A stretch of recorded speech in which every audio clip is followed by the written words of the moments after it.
All right, what is up, everybody? Today, I want to show you something really simple but really powerful. This entire workout you're watching took 26 minutes, not 60, not 90, not a 2 hour gym session, just 26 minutes in my hallway with some minimal equipment. And the whole point of this video is to prove one thing: you do have time to take care of yourself. So you'll see here that I set a running timer on my laptop in order for you to get an idea of the real time of this workout, since the rest periods in between sets have been fast forwarded. So most people think staying fit requires these huge time commitments, right? Or perfect schedules or long gym sessions. But the truth is, especially if you train smart, you can maintain a strong, athletic, healthy body in a fraction of the time that you think. And today I'm going to walk you through exactly how I do it, why it works, and how you can do it at your level with modifications, regressions, whatever you need. So here's the thing most people underestimate: intensity and consistency matter way more than duration. You could work out for 90 minutes, distracted, scrolling between sets, doing random exercises, and that won't beat a focused 25-minute session where you're hitting real reps close to failure with really solid form. This is especially true with compound movements, right? So pull ups, push ups, squats, because these hit multiple muscle groups all at once. They give you a ton of return on your time. And you'll see throughout this workout, I'm using supersets and rest pause sets to make sure every minute counts. So if you're a busy parent, working long hours, dealing with real life responsibilities, this is proof you don't need to live in the gym. You just need 26 minutes a few times a week and a simple plan. All right, so let's talk about what you're seeing here. So, my first superset, I'm pairing pull ups with push ups back to back with zero wasted time. These are antagonist muscle groups, meaning they are opposite movement patterns: pulling versus pushing. Your back and biceps versus your chest, shoulders, and triceps. So, why does this matter? Because when you pair antagonist muscles, you can go from one to the other without too much interference. Your pull muscles rest while your push muscles work, and then vice versa. Your push muscles rest while your pull muscles work. And what's the result? Well, half the downtime, double the work, same quality. That's how you save time without sacrificing too much performance, right? And you don't need to do the exact versions I'm doing. If you can't do pull ups yet, maybe try dumbbell rows or TRX suspension rows, inverted rows under a sturdy table, maybe, or even banded pull downs if that's all you have at the moment. And if push ups are too tough, regress them. Push ups on your knees, hands on a countertop, or even hands up against the wall. You can do these supersets at any level. It's not about being a beast, it's about working with what you have and where you're at right now. Antagonist supersets are one of the most underrated time saving tools in training. So here's the basic breakdown: you get more total work done in less time. Your heart rate stays up, giving you a little conditioning effect. You reduce scrolling between sets. You on your phone, right? You keep your mind focused. You create a rhythm that's really easy to follow. And people often say, "I don't have time to work out," but realistically, they mean, "I don't have time to waste." And that's exactly why this style of training works for people with packed schedules. If you only have 26 minutes, well, perfect. Let's make every minute count then. Another thing you'll notice is that this entire workout is built mainly around compound movements. And why? Well, because when you're limited on time, you want the exercises that hit the most muscle groups at once. Pull ups alone hit your lats, your upper back, your biceps, your forearms, your core. And then push ups are going to hit your chest, your shoulders, your triceps, your core again, even your upper back if you're doing them right. And squats, that you'll see later in the video, hit literally half your body in one movement. When you're short on time, you don't want to do 10 tiny little isolation exercises. You want the big bang for your buck exercises that give you full body impact, right? So after the push pull superset, I move on to a little extra arm work that you're going to see coming up. So triceps and biceps. Again, these are antagonist muscles. I did one single hard set of overhead tricep extensions and then immediately sat down and to do a set of seated dumbbell curls. So minimal rest between them to achieve maximum efficiency. And this is where training smart becomes really important, because even if you love longer workouts, even if you enjoy the gym, there are going to be days where you have only 20 minutes before you leave the house, and you got to get a workout in, or a tiny window on your lunch break, a busy weekend, family responsibilities, travel days, low motivation, whatever it may be. But if you know how to train efficiently like this, you never need to skip a day just because the clock is tight. So, what's the biggest advantage of doing antagonist supersets then? Well, you get both your triceps and biceps done in almost the same time one exercise would have taken alone. No wasted minutes, no long breaks, just you're constantly moving, but not over fatiguing yourself at the same time.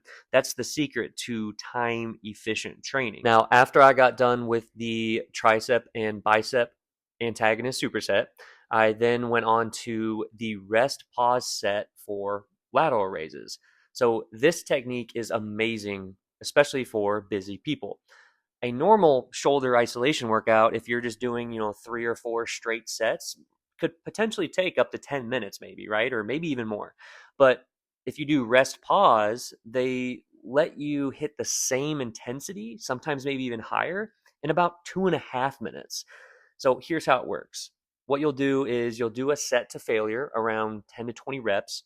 You're going to put the weight down and take a few deep breaths, then pick the weight back up, do maybe 4 or 6 reps, set them back down, take a couple breaths, and then do another 3 to 5 reps. You're just going to repeat this process until you've hit multiple high quality, quote unquote, mini sets.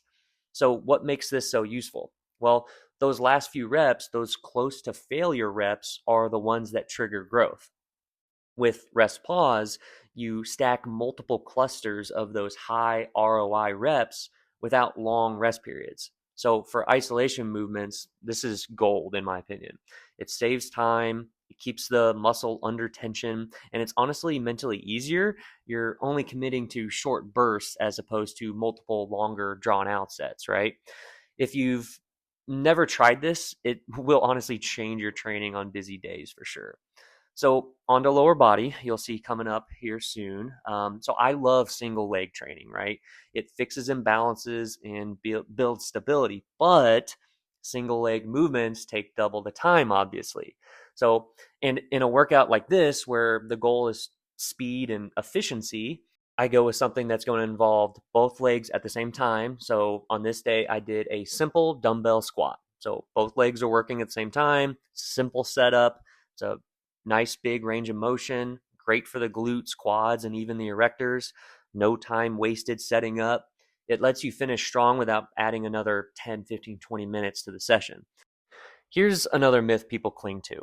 You have to work out 5 to 6 days to be in shape. No, you don't.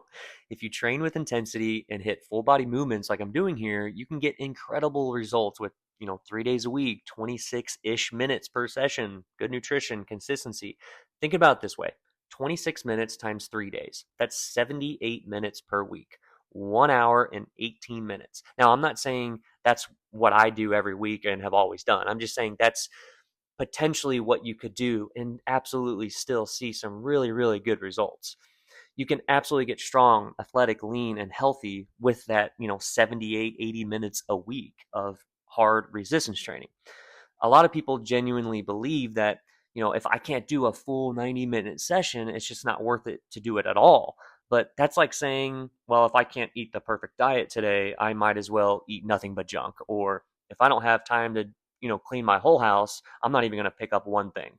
It's self-sabotage disguised as standards in a way. So the truth, well, your body responds to effort, consistency, progression, intensity, not the duration. I've trained for years. I've done long sessions, short sessions, everything. And I can tell you confidently that short, focused, consistent workouts will beat long, unfocused, unsustainable ones every single time. So let's talk about the elephant in the room here: time. Most people genuinely aren't lazy. They're not unmotivated. They're not hopeless. They're just overwhelmed, in my opinion. Life gets busy, schedules get full. You give everything to everyone else: your work, your family, your responsibilities, and it feels impossible to carve out 60, 90 minutes for yourself. So here's the mindset shift then. Don't find time, make a small window. 26 minutes. Not forever, not the whole day, just a tiny block of time where you say, this is for me. Short workouts are not a temporary hack, they're sustainable. You can do them during busy weeks, while traveling, when you're low on motivation, when work is crazy, when you're tired, when life hits hard. The easier a routine is to plug into your life, the more likely you are to keep it going for years. Give me someone who trains 25 minutes 3 times a week for 5 years over someone who trains 90 minutes a day but quits after 4 months and then takes 6 month long breaks of doing nothing. Every time I'll take the first person, right?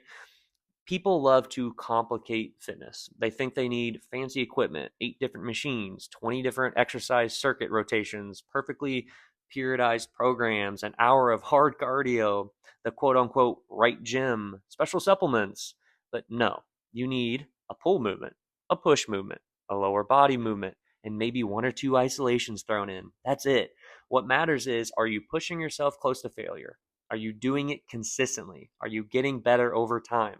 Are you training with intention? Everything else is optional. So let's step away from muscle and strength for a second. Let's talk about how this makes you feel. When you finish a 26-minute workout like this, you feel accomplished. You're going to feel proud of yourself. You feel in control again. Your stress is going to go down. Your energy goes up and your confidence rises. Training doesn't just change your body, it totally changes your mindset.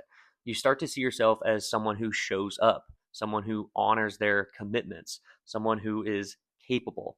And that bleeds into the rest of your life, your job, your family, your relationships, everything. So that's, the full 26-minute workout, guys. No fluff, no wasted reps, no wasted time, really. Just, a pull up and a push up superset, an arm superset, a rest pause set for shoulders, and a simple squat variation.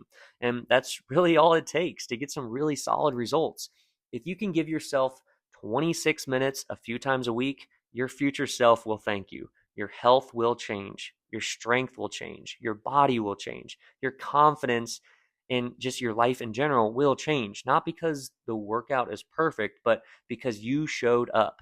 So that's it for this one, guys. I'm going to go ahead and let the rest of the workout play. Just my last, couple sets of dumbbell squats. And yeah, let me know in the comments, what are your thoughts on, shorter, more abbreviated workouts to make sure that your fitness journey stays sustainable. And yeah, I'll see you in the next one.